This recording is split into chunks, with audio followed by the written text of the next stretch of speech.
After falling for 43 seconds.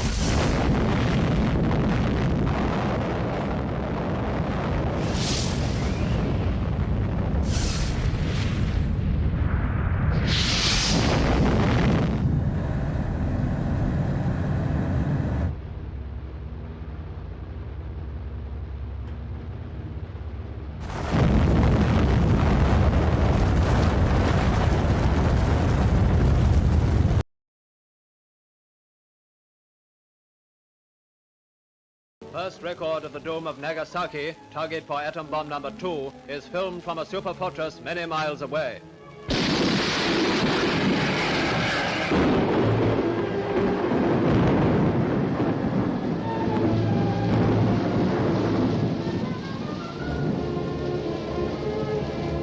Beneath that sinister pall of smoke, the world's most destructive force has been unleashed. With what results we know only too well. Kehancuran dua kota ini mengakibatkan kelumpuhan kondisi politik dan ekonomi Jepang. Keadaannya semakin memanas setelah Uni Soviet menyerbu Manchuria dan menyatakan perang kepada Jepang. Faktor itulah yang menyebabkan Jenderal Terauchi memanggil Soekarno, Mohatta, dan Rajiman untuk datang ke markas besar di wilayah selatan Dalat, Vietnam. Inti dari pertemuan ini untuk membahas kemerdekaan Indonesia.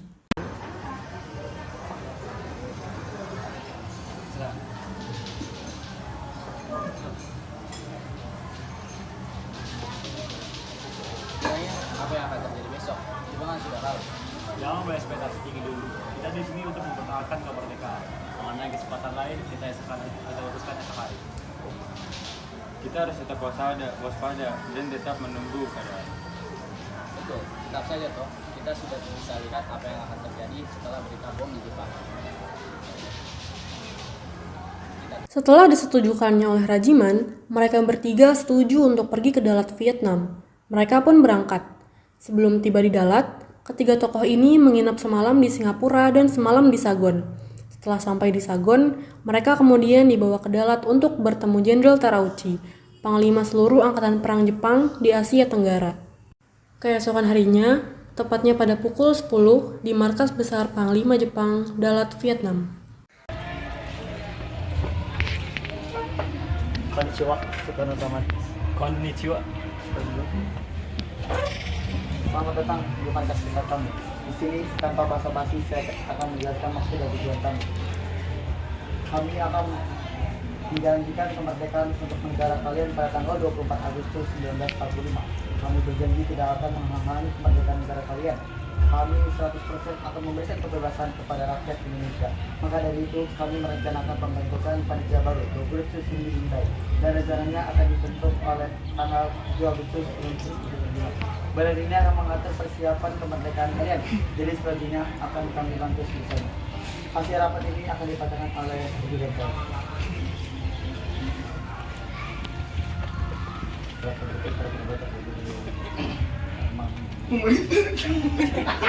Pemerintahan Jepang memutuskan untuk memberikan kemerdekaan kepada bangsa Indonesia untuk melaksanakan kemerdekaan dibentuknya PPKI sebagai pengganti BPUPKI. Pelaksanaan kemerdekaan segera dilakukan setelah persiapan selesai dan secara berangsur. Langsung dari Pulau Jawa dan disusun oleh pulau-pulau lainnya. Wilayah Indonesia meliputi seluruh bekas penjajahan wilayah Hindia Belanda tanggal 7 Agustus 1945. Diumumkan pembentukan PPKI yang diketahui oleh Soekarno dan diwakili oleh Mohatta. Sekian, terima kasih.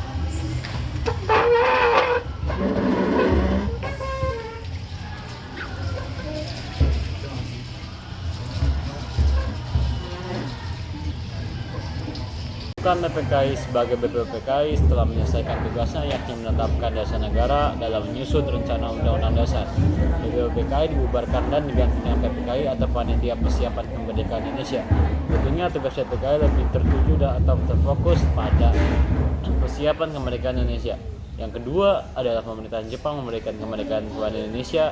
Jenderal Terauchi mengatakan jika Indonesia akan diberi kemerdekaan pada tanggal 24 Agustus 1945. Yang ketiga adalah wilayah kemerdekaan Indonesia pada seluruh wilayah bekas Hindia Belanda namun tidak termasuk Malaya serta bekas jajahan Inggris di Kalimantan.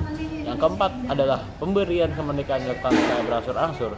Jepang memberikan kemerdekaan berangsur-angsur dimulai dari Pulau Jawa dan disusul oleh pulau lainnya.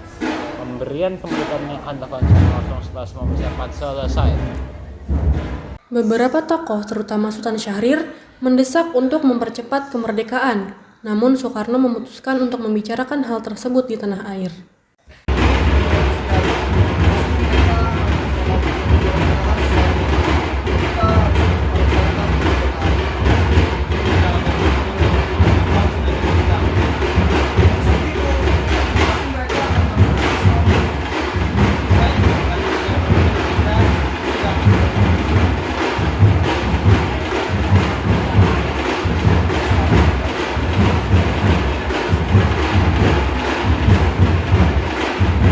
Setelah itu, Rajiman membagikan hasil dari kesepakatan pertemuan Dalat kepada semua orang.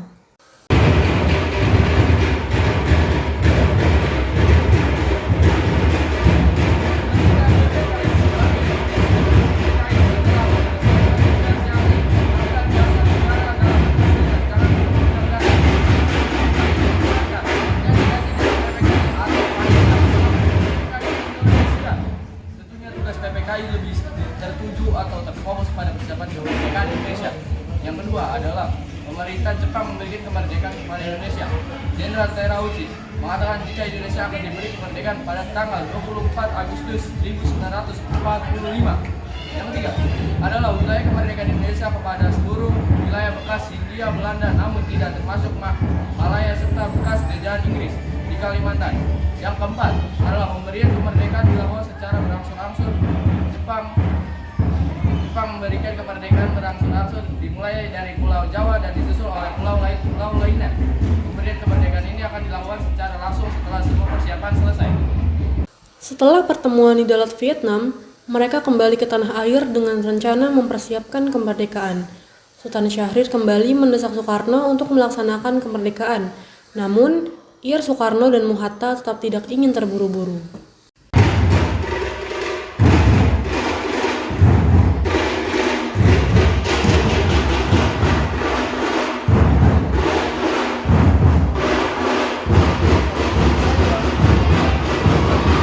Kita nggak bisa meremehkan. Kita harus segera mungkin melaksanakan kemerdekaan. Tidak usah terburu-buru. Jepang sudah terdesak, bukan hanya kita saja yang menjadi lawannya. Kita harus berhati-hati. Ini kemerdekaan sekali seumur hidup. Hidup semati bangsa.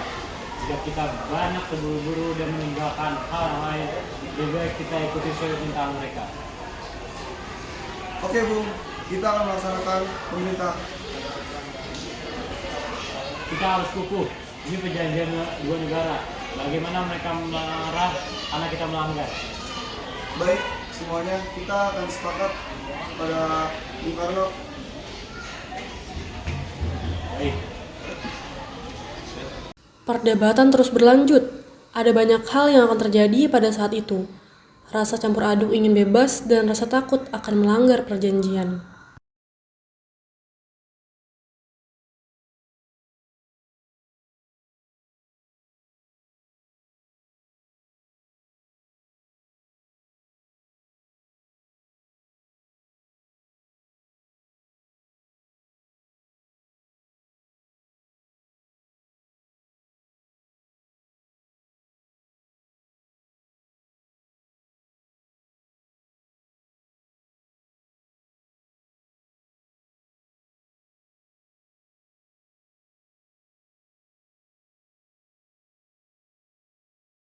Berita tentang kekalahan Jepang sangat dirahasiakan oleh Jepang. Bahkan semua stasiun radio disegel oleh Jepang. Tetapi tokoh golongan muda, yakni Sultan Syahrir, Wikana, Darwis, dan Chairul Saleh mendengar kabar ini melalui radio BBC.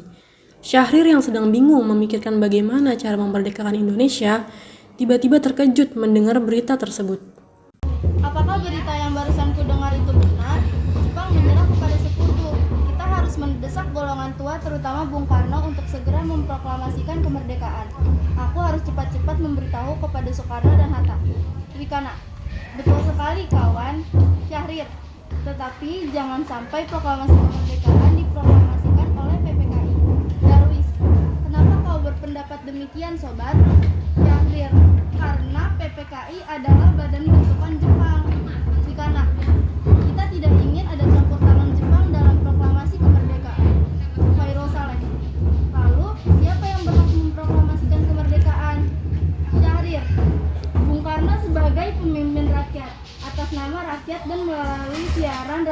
Syahrir berbicara berapi-api. Khairul Saleh.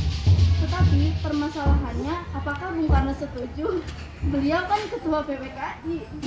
Darwis, kalau beliau menginginkan naskah proklamasi tetap disusun oleh PPKI, kita paksa saja dia. Kalau perlu kita Syahrir.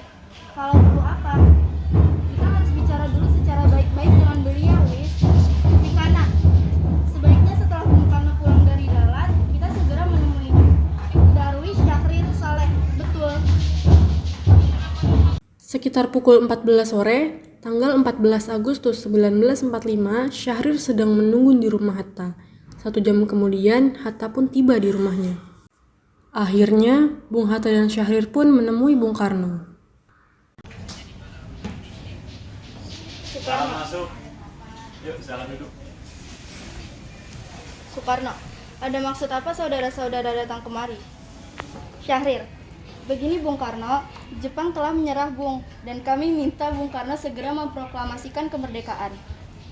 Bung Karno, kita jangan dulu percaya dengan berita itu. Kita harus benar-benar memastikan tentang berita itu. Jangan sampai kita gegabah dalam mengambil keputusan. Akhirnya, Syahrir pun menerima penolakan pendapatnya, lalu ia bergegas pergi.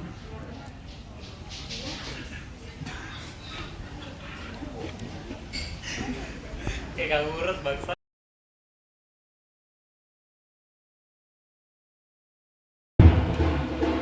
Subadio, Bung, bagaimana keputusannya? Bung Hatta, kami belum mengambil keputusan apapun karena berita itu belum pasti kebenarannya. Subianto, kami sangat yakin Bung, hampir seluruh pemuda Indonesia mendengar berita itu. Bukankah ini kesempatan yang sangat bagus untuk memproklamasikan kemerdekaan kita? Subadio, kami barisan para pemuda ingin secepatnya kemerdekaan Indonesia dilaksanakan. Kami rindu kebebasan. Setelah perdebatan yang cukup panjang, Subadio dan Subianto pun meninggalkan Bung Karno dan Bung Hatta dengan rasa kesal. Bung Karno dan Bung Hatta tetap pada pendiriannya. Malam harinya, golongan muda revolusioner mengadakan rapat di gedung Lembaga Bakteriologi di Pegangsaan Timur nomor 13 yang diketuai oleh Khairul Saleh. Mereka mengajak Soekarno-Hatta berunding untuk memproklamasikan kemerdekaan Indonesia. Mereka tetap berpendirian bahwa kemerdekaan adalah hak dan urusan rakyat Indonesia sendiri. Dan hasil keputusan rapat tersebut disampaikan oleh Wikana, Khairul Saleh, Soekarni, dan Darwis kepada Bung Karno.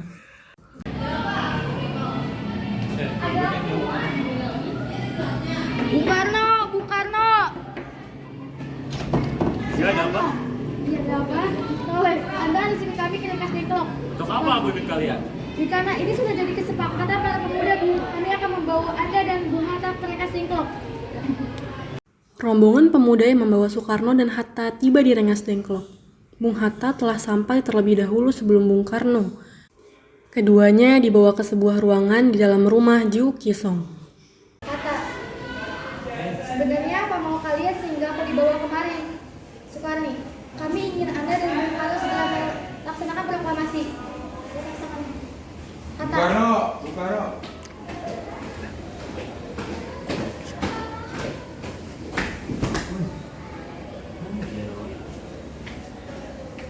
Soekarno, Hatta, ternyata kau sudah di sini. Hatta, iya, mereka membawaku kemari. Mereka membawa Fatma juga. Soekarno, iya Hatta benar. Soekarni, ada apa sebenarnya? Soekarni, begini Bung, kami ingin Anda berdua segera memproklamasikan kemerdekaan kita. Jepang sudah menyerah Bung. Ini saatnya yang tepat untuk kita memproklamasikan kemerdekaan Indonesia. Soekarno, mengapakah begitu mudah percaya kabar itu Karni? Jepang pasti akan memerdekakan kita, tapi bukan sekarang. Wikana, saya tidak setuju dengan itu Bung. Kami para pemuda ingin kemerdekaan atas jerih payah kami sendiri, bukan karena hadiah dari Jepang. Soekarni, itu benar Bung. Bila kita merdeka atas hadiah Jepang, maka kita adalah bentung Jepang. Kita bisa dijajah lagi Bung. Di ruang makan dalam rumah Laksamana Maida, berkumpullah Insinyur Soekarno, Dr. Andes Mohatta, Ahmad Subarjo, Soekarni, Sayuti Melik, dan BM Diah untuk merumuskan naskah proklamasi. Saudara-saudara, bagaimana bunyi naskah proklamasi kita? Menulis kata proklamasi sambil mengeja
semalam orang Islam sholat sebanyak 17 rakaat.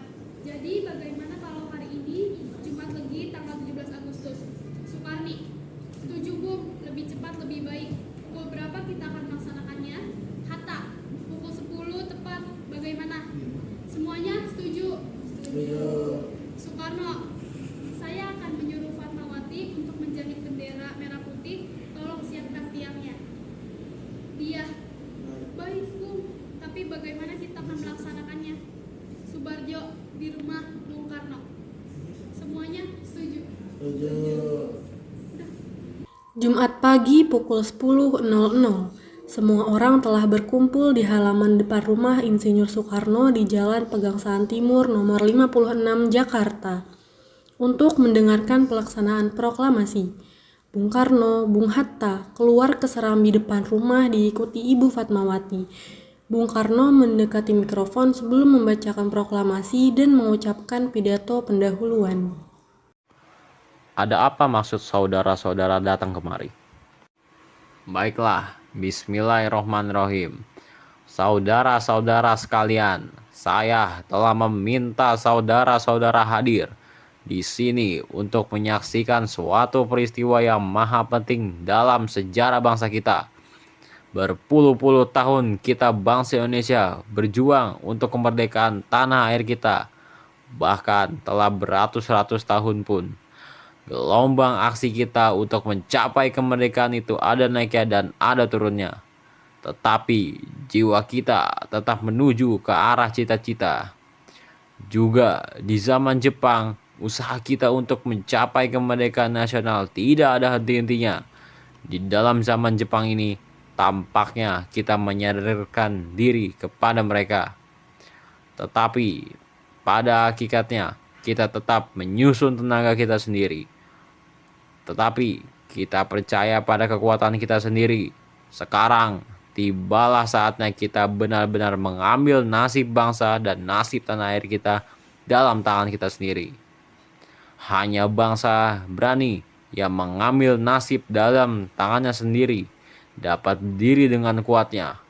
Maka kami tadi malam mengadakan musyawarah proklamasi.